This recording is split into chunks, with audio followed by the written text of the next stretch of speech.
Good day, Madam and Sir. I am Resalmi Pagunsan, 33 years old, single from Philippines. My weight is 64 kilograms and my height is 156 centimeter. I am high school graduate. My hobbies is hiking, cooking, cleaning the house. I have experience as a domestic helper here in the Philippines for 3 years starting 2011 and 2014. I serve a Chinese family, 5 members, all adult. And also, I have experience and abroad as a domestic helper in Doha, Qatar for 6 years and 8 months for starting 2018 and 2024.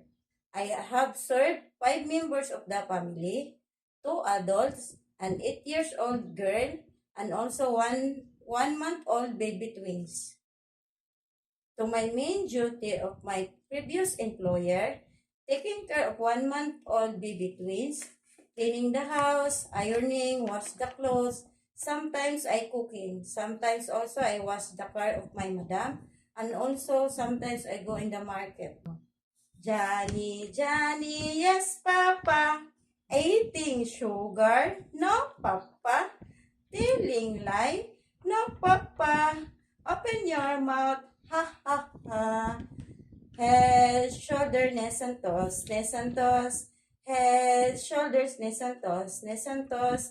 Head, shoulders, knees and toes, and eyes and ears, and mouth and nose. Head, shoulders, knees and toes, knees and toes.